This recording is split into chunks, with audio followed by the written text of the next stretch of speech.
Добро утро, почитувани гледачи, ви посакувам добре дојди во денешното ново издание на емисијата Фактор здравје. Зборуваме за високиот крвен притисок, за кого велат дека е тивок убиец, бидејќи на краток и на долг рок, доколку се покачени вредностите, може да бидат сериозна закана за кардиоваскуларното здравје, може да биде предизвикан од други состојби и болести, но и самиот да предизвика компликации.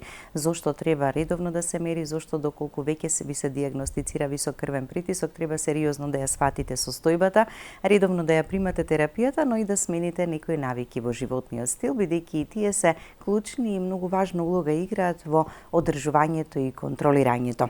На оваа тема, но и за се што значи наше здравје, ова утро во рамките на Фактор здравје зборуваме со доктор Анкица Станоевска, специјалист по семејна медицина од приватната здравствена установа Доктор Ана. Добро утро и добре ни дојдовте. Добро утро и добро ве најдов. И една многу, би рекла, работена тема, меѓутоа секогаш актуелна, секогаш може повеќе да се каже и повеќе да се делува кај нашите пациенти. Да, бидејќи е голем бројот, предпоставувам, и на луѓе кои што се уште не знаат или немаат диагностицирано или не ги чувствуваат симптомите на притисокот кој што полека се покачува, па прави некакви проблеми. Дали ваквото променливо време? Оваа недела ќе имаме температури некаде до 35 степен, а минатата недела имавме некаде до 15-тина. Каков е тој шок што му го прави времето на организмот? Па вклучително и со овој проблем. Така, освен акутните состојби, еве во овој минатиот период, кога нели имавме нагла промена на времето, би рекла на ладно, па сега нели на топло, основни проблеми во нашата чекална и во нашата амбуланта и токму хипертензијата и хипертензивните кризи, затоа што голем дел од нашите пациенти побараа нели и лекарска помош во однос на нивните качени тензии.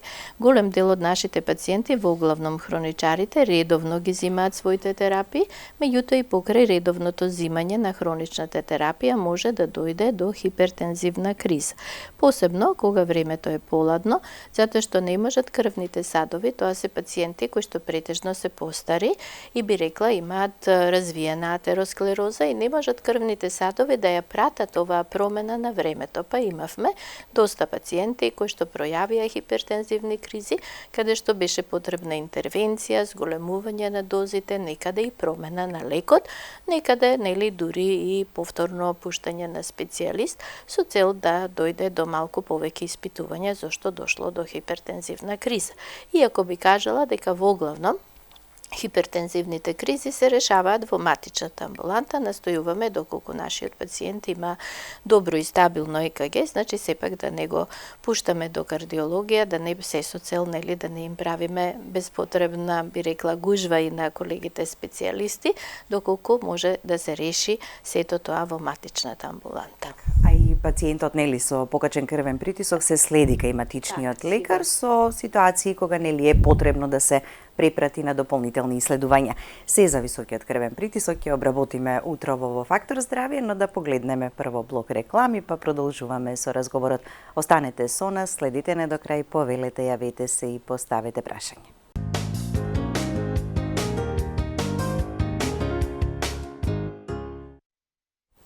За високиот крвен притисок утрово во Фактор здравје разговараме со доктор Анкица Станоевска, специјалист по семејна медицина од приватната здравствена установа Доктор Ана. Колку е честа оваа патологија? Иако е многу застапена, не треба да ја прифатиме како нешто нормално, дека речиси секој втор, трет или не знам колку луѓе имаат притисок, па не е чудно што еве и кај мене се појавило. Да, се уште владее на нашето поднебје мислењето дека нели ако е постар пациентот, па сосема е нормално да му биде зголемена тензијата и доста често пациентите си имаат некоја своја нели скала за притисок, па често ни велат 120 и нели тие си ги додаваат годините, што во никој случај или не е така, би кажала дека крвниот притисок треба да биде по новите студии, велиме секогаш 120 целни вредности, 120 со 80 и толку, така велиме, иако европските студии зборуваат за тензија до 140, дека е сепак нормална тензија, додека америчките студии до 130, со 85, така би рекла.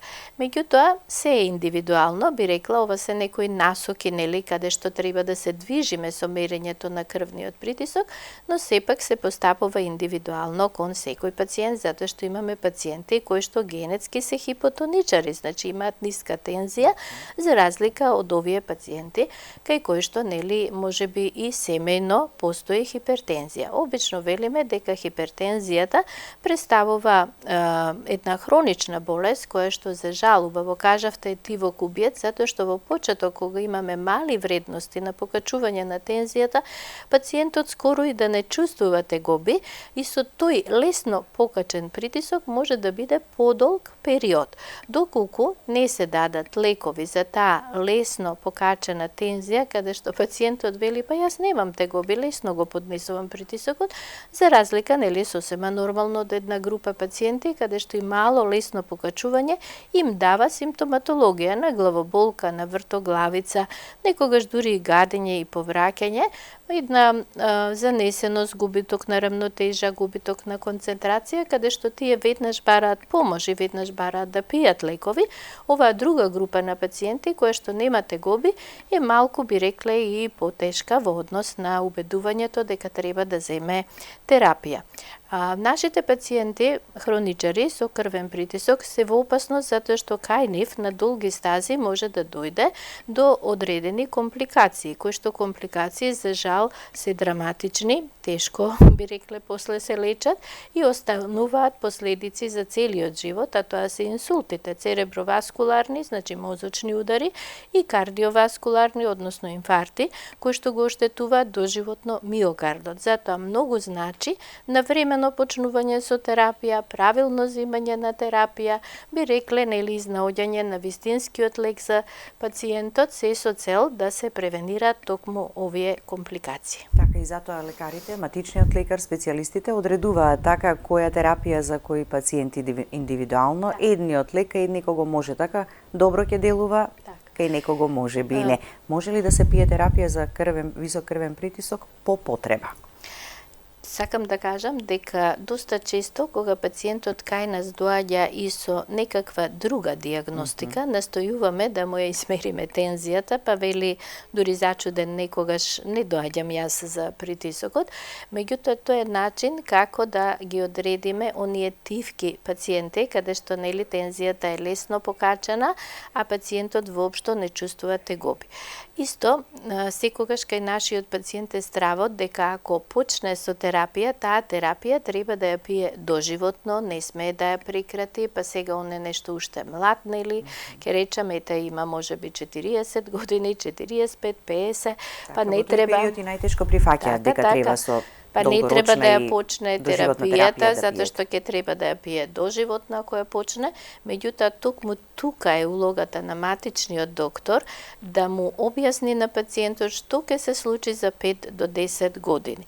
Вистина е дека овие мали тензии, доколку пациентот не пие терапија, можеби и нема да предизвикаат компликации, меѓутоа ќе предизвикаат состојби кои што ќе доведат понатаму до компликации. Една од причините е зголемувањето или хипертрофијата на левата комора, што всушност значително го ослабнува срцевиот мускул, и ваков пациент кој што доколку во помлади години почнал би рекле само со една таблетка, за жал во постарата возраст ни завршува со 5 и повеќе таблети.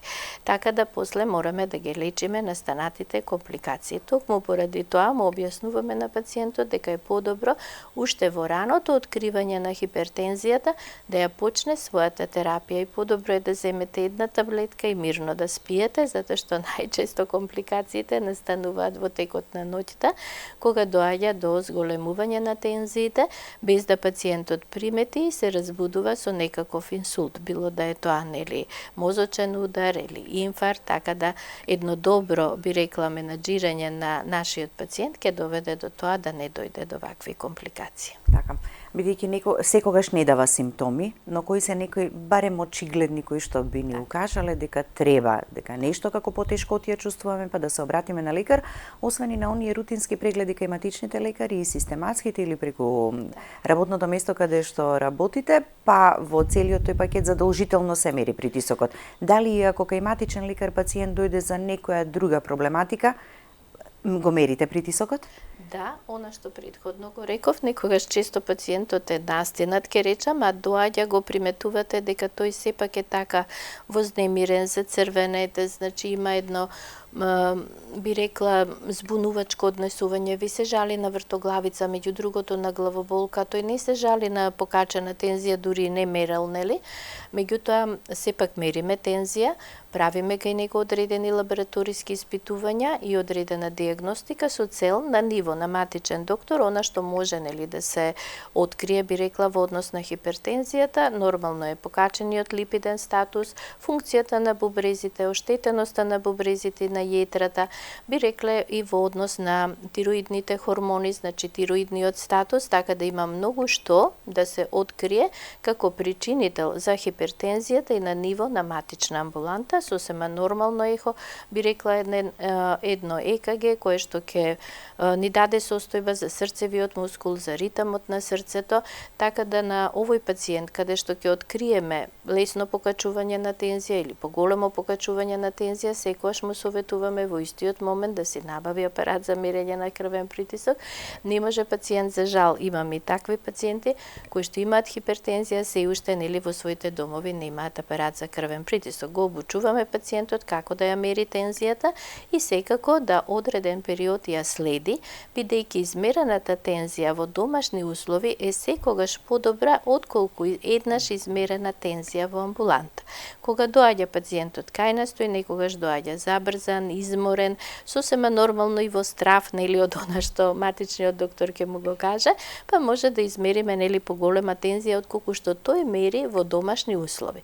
Така да многу ни значи неговото мерење дома, кое што обично го работиме за 7 дена, да мери сабајле и навечер и да овие вредности ги донесе кај матичниот доктор, да бидат проследени, се со цел да добро се иститрира лекот кој што ќе се даде за хипертензија. Така, и да има разлика од она што пациентот во домашни услови го мерил или пак кај матичниот лекар, тоа ќе биде многу мала, веројатно незначителна разлика, така? Така. Да.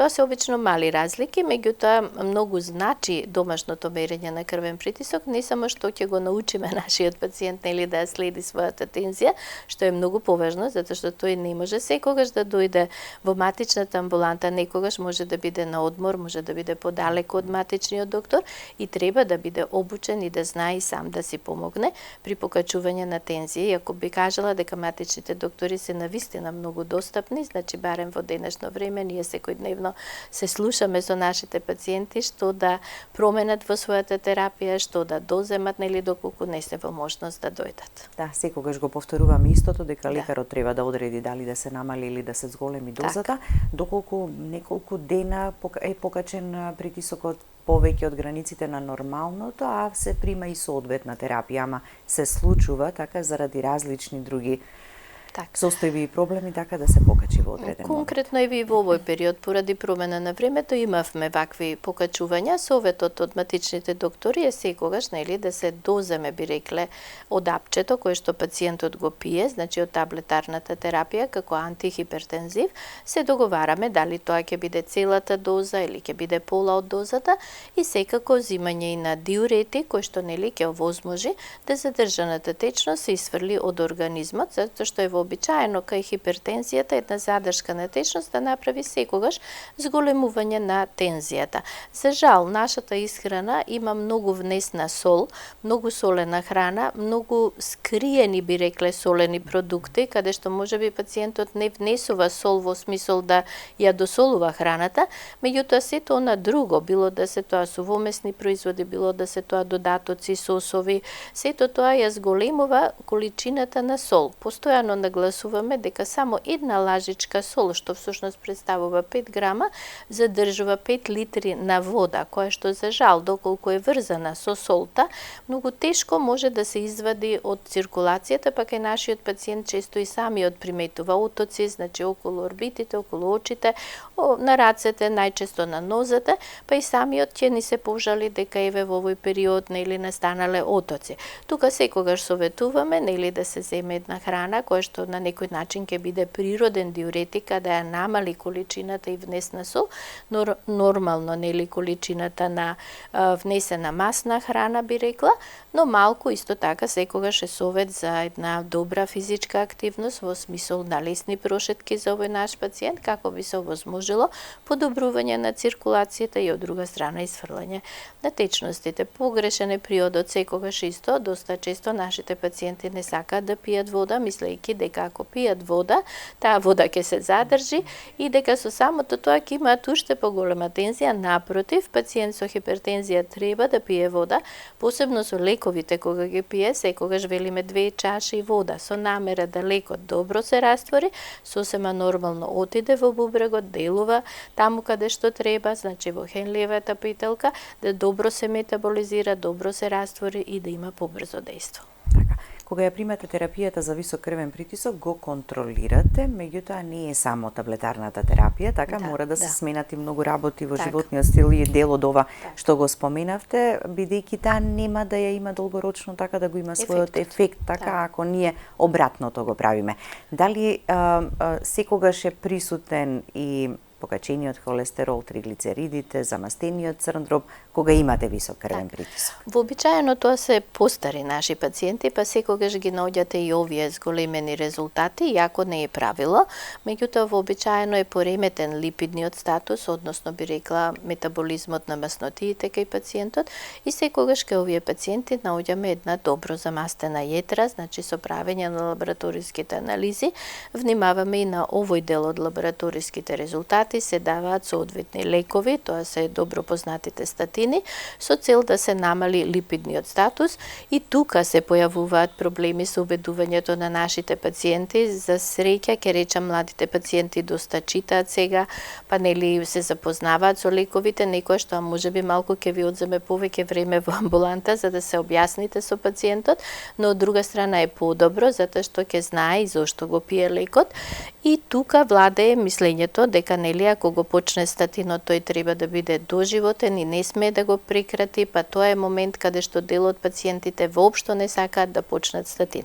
Меѓутоа, кај пациентите и семејствата со кардиоваскуларен ризик, мора да им се објасни дека неопходно е почнувањето на статинската терапија, бидејќи тие колку и да применат диета, промена на режим на исхрана, би рекла и физичка активност, кај нив генетиката си работи и токму поради тоа треба да бидат заштитени во соодветна возраст и да се почне на време со статинска терапија како не би дошло до атеросклеротични промени во крвните садови, затоа што кога веќе тие ќе настанат, веќе е малку доцна би кажале, тогаш веќе само можеме да работиме на тоа да не дојде до евентуална компликација и да го заштитиме пациентот.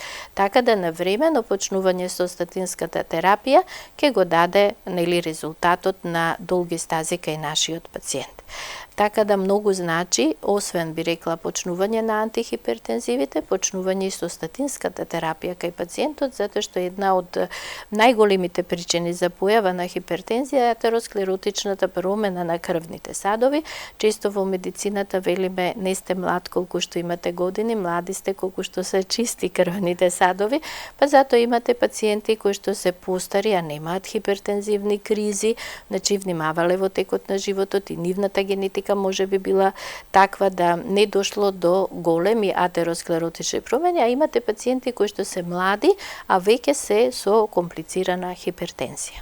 И кај нив многу порано треба да се почне Сигурно. Колку порано сватат или прифатат дека терапијата е таа која што ќе им го одржува и ќе го контролира и ќе го намалат ризикот од оние сериозни дополнителни компликации кои понатаму во животот може да се појават. Кај мажите е повеќе присутен високиот крвен притисок отколку кај жените, ама дали по периодот на менопауза веќе и тие влегуваат во ризична група? Може ли ако цел живот имате низок притисок во одреден период да се јави висок? Различна е хипертензијата, би рекла, кај мажите и кај жените. Жените на некој начин до овој менопаузален период се заштитени со естрогените хормони и од атеросклерозата и од покачениот крвен притисок, додека и кај мажите хипертензијата почнува во порана возраст.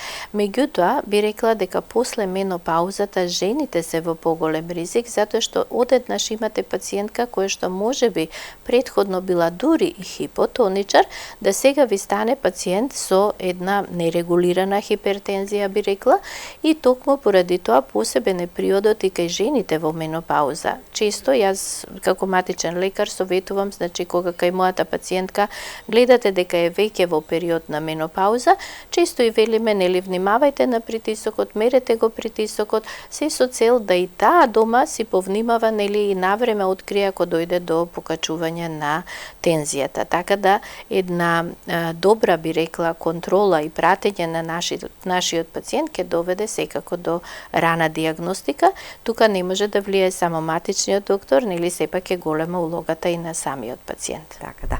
И ако немате проблем со притисокот, не чувствувате тегоби или симптоми, добро е повремено или еднаш до 2 пати годишно да го измериме ако ништо не чувствуваме. Да. Па ние настојуваме како ќе покаже 120, така, настојуваме како матични доктори да секогаш кога пациентот ќе се појави во нашата амбуланта го направиме тоа мерење, меѓутоа при тоа и секогаш го прашуваме дали тој дома си го мери крвниот притисок, барем еднаш во неделата, доколку нема тегоби да се го измери крвниот притисок, се со цел, нели, токму да открие, би рекле, онаа тивка промена каде што и лесни покачувања многу значат, затоа што новите студии покажуваат дека ако само за 10% се намали хипертензијата, би рекле за 10 мм живен стоп се намали тензијата, компликациите се намалуваат дури и до 50%, што значи многу значи да вие имате една регулирана тензија и постојано велиме 120 со 80 и точка. Тоа е идеалното. Да, така да. Ќе погледнеме уште еден блок реклами, па ќе продолжиме со разговорот. Останете со нас до самиот крај.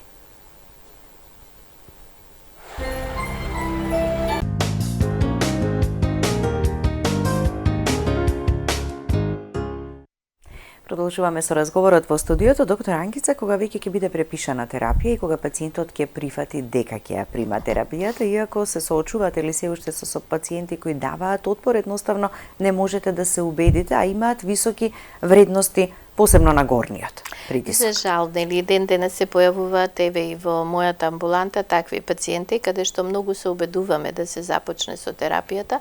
Од страна на пациентот имаме 1000 причини, нели, само за да не се почне терапијата. И јас сум имала пациентка и кој што, нели, долго време се убедувавме да се почне, па нешто ви ги намалува дозите и за жал набрзо ќе дојде со компликација која што е па, нели, од друга страна би рекла тешка за лекување. Имав скоро еден пациент кој што дојде со хемипареза веќе затоа што, нели, ги намалуваше дозите, ги прекратуваше терапиите. Се уште владе мислењето дека кога пациентот ќе го земе апчето и ја намалил тензијата, дека може и да си го прекине лекот. Постојано зборуваме дека хипертензијата не се лечи, само се контролира. Со тоа што вие го земате апчето, само ја намалувате тензијата до целните вредности за да не дојде до оние компликации кои што постојано ги зборуваме, затоа што кога срцето работи под, нели, една помала тензија, не доаѓа до хипертрофија на комората, она што го кажавме, не доаѓа до оштетување на миокардот. Овие целни вредности се врз основа на многу студии, кога имате 120 тензија, не хипертрофира комората, онаа тензија од 80 за диастолниот притисок е во моментот на релаксација на миокардот и токму таа е повжелна вредност за да не дојде до оштетување на миокардот. Затоа се бараат и овие целни вредности. Тука би кажала дека секогаш е добро да лековите кои што се пијат за хипертензија се зимаат во исто време од денот. Ние се уште велиме како матични доктори, значи да овие лекови пациентот ги земе наутро кога ќе стане.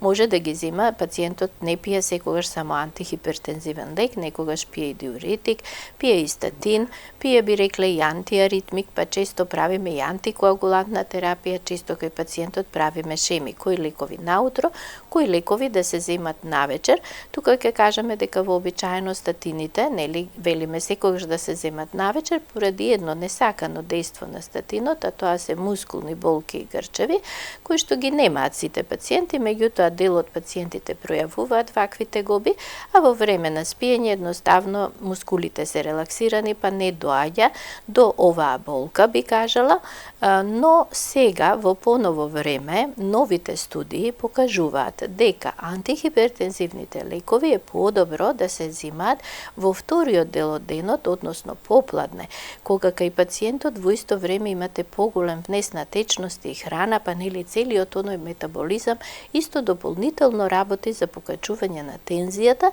и студиите пронашле дека најголем дел од компликациите на хипертензиите се случуваат во попладневните часови и во ноќните часови, токму поради тоа и ова зимање во овој период од денот вродува со поголем ефект. Во поново време, нешто што нас матичните доктори не радува, постојат фиксно дозни комбинации на лекови. Навистина, што значи тоа? Така, мора да кажеме дека навистина е тешко кога пациентот ќе ви дојде со 5 до 10 лека кои што треба да ги земе и вие како матичен доктор се соочувате со тоа да направите некоја шема, да му лесните на пациентот што ќе биде наутро, што ќе биде на ручек, што ќе биде навечер. Советуваме да земаат нели оние кутии за хронична терапија каде што ќе ги наредат своите лекови се со цел да не се оптеретуваат секој ден да земаат од кутијата таблета, затоа што секој пациент ќе земе 3 лека, веќе четвртиот и петиот нема да го земе и токму поради тоа се намалува ефектот од оваа хронична терапија. Согледувајќи го ова во текот на годините,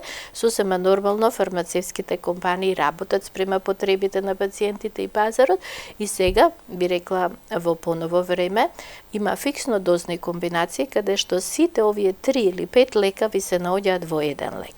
Кај нас на пазарот во скоро време се дојдени, и ова се многу ефикасни лекови, кои што и ние ги видовме со терапиите кај нашите пациенти и настојуваме да дел од овие стари терапии, стари лекови кај нашите пациенти промениме.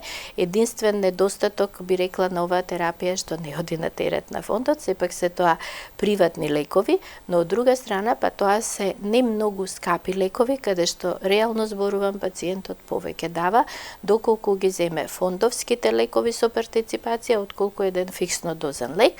Тука е улогата на матичниот, сте со буквално се што му е потребно така на организмот. Тука е улогата на матичниот доктор да му објасни на пациентот дека земање на една таблета заменува други 3, со самото тоа ефектот на таблетката е поголем, пациентот се растеретува од броење на таблети, земање, ќе ја зема. Така, и земање и неземање на лекови, и што е најважно, пациентот ни е подобар.